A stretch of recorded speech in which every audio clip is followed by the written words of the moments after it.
My name is Deb. I want to share something that I've not gotten to. I've hesitated to share this piece of my story. It will be the first time I've ever shared it in a format for someone else getting to hear it. Long ago, I put together a book, and I thought I was putting together a book to encourage and help others in 2006. I had waited until 2006 to choose the route of a gastric electrical stimulator to help alleviate nausea and vomiting. I put in the temporary pacemaker as a test run to see whether or not it would help. I should have known that there was something up when, even during the trial period for the temporary pacemaker, it came up during that time period, shocking me as it came out of my mouth and then had to be replaced, put back in. But anyway, in 1999, I was diagnosed with chronic intestinal pseudoobstruction, colonic inertia, gastroparesis, questionable diagnosis of cyclical vomiting syndrome with migraines, abdominal migraines, and I went through biofeedback with an excellent trainer to help with the pain that goes along with all that. Then in 2000, I was given the information about a doctor to go to in South Carolina to do a colectomy. I did a consult with him, and he felt like because the six markers had just stopped at the beginning of the large intestine, that it would benefit me greatly. And I was in and out of the hospital with the combined with the migraine and the constipation, to the point that they were having to do so much to even get the bowel out of me that he felt like I would benefit and quality of life would benefit greatly by doing the colectomy. He was straight with me, told me that he couldn't guarantee that I would wake up and not have a colectomy bag. I was lucky. He was able to do the colectomy and do a straight route to my rectum, and ended up with 5 to 7 inches of the large intestine left. Once all the healing was done, and it did take some time for the healing to get accomplished, because I had, incontinence with that for a while. At times I still do, but that is comparable to what I was living with, is much better. And I'm being perfectly honest. It is, the quality of life factor is what is better. In 2003, I had another obstruction. I had adhesions, an internal hernia, and that had to be surgically corrected. This year, I had another obstruction. This time it was in the top part of the small intestine.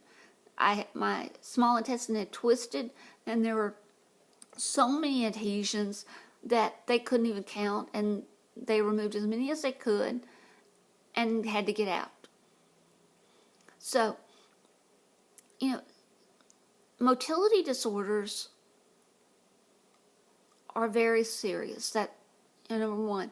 But when I chose to get the gastric electrical stimulator, and I was going to do the book, but I stopped because I didn't want any money off the book. I wanted awareness from the book.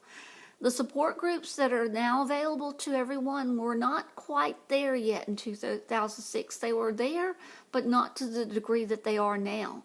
Now it is an amazing platform we have to reach out and make our voices heard.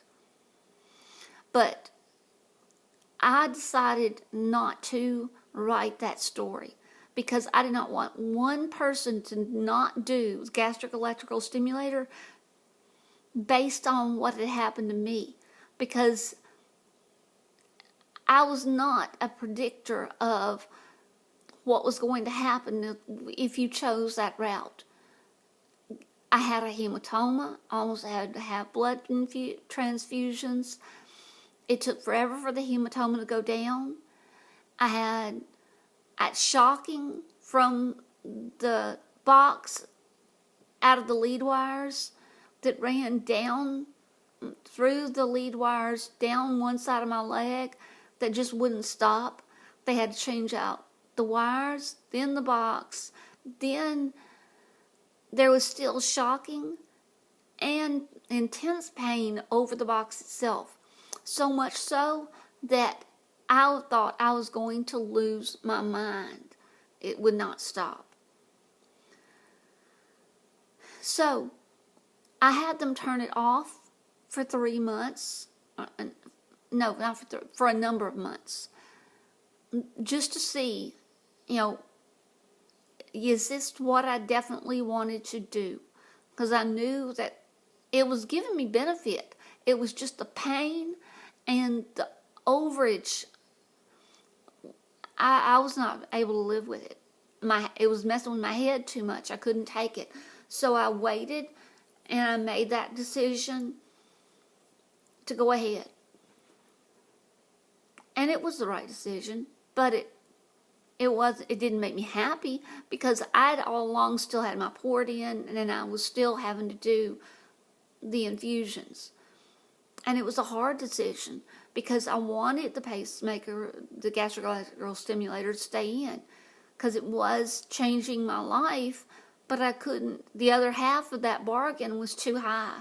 The scales were unbalanced. I had to weigh pros and cons. I actually wrote them down on a piece of paper. But again, I didn't do the book because I didn't want one person to read that and say, oh my God, nobody told me any of these things could happen. Well, they don't, because this is such a weird conclusion of events. But if I had written it down and somebody saw that, and that one person had that one part of their personality that said, no, and there are people who will hear this, I'm afraid, and still come to that same conclusion. But I hope you don't, because for the people that it helps, it changes their lives. So you shouldn't make that decision based on that. And I sincerely pray you do not. So why am I doing that? Why am I taking that chance? Because I want you to know that every failure is a success. Every time you try and make a decision or make the effort to do something and it fails, it is actually a success. I say that even as I sit here waiting on a CT scan that tells me, am I dealing with another obstruction? I had one surgically in July. I spent all of July in the hospital, had a partial in August, spent another chunk of August dealing with that. And even with all that said, and I have a port that's dependent on IV medications, life is not rosy. But with advocacy being heard, I will never, ever be able to thank Melissa Adams Van Houten enough for starting Gastroparesis Fighting for Change, because it gave me a voice and a chance to serve. I chose to be a teacher, and gastroparesis snatched that part of me that needs to help and help people, and it's an integral part of my personality that was just snatched. And through all this process, it's been given back to me, and I am so, so grateful for it. So why am I doing this? Part of it is it's an accumulation of events that have occurred that I want everyone to hear. Failures are actually successes. Every crisis is an opportunity to make a change, to become more powerful, to be empowered, because you are not a failure. Everything about you is a success if you are not an injustice collector. If you don't let yourself become a person that puts everything that goes wrong in your column and let it build up and build up and build up till it changes you into someone you're not. You're not really that person. You're the person that can be positive and happy and grabbing hold of the successes that have been given you. Every single failure is a success. Everything that you have been given as an obstacle, as a roadblock, as anything that is turning your life into a problem is not a problem. It is an opportunity in a crisis to become a successful, positive moment where you build upon it to become better. And I hope that's what you're hearing, because you're beautiful and you have the chance to be everything you want to be. It might be a different version of what you imagined your life to be, because when I tell you that I was sitting there teaching, helping to do Girl Scouts youth church event, teaching baton lessons to help majorettes, starting my graduate level courses because I wanted a doctorate in education, because that was a big part of what I intended to do. So, was this my plan? No, it was not my plan. But sometimes your plan changes. And it can be a better plan. It can be a different kind of better plan. It's how you choose to look at it.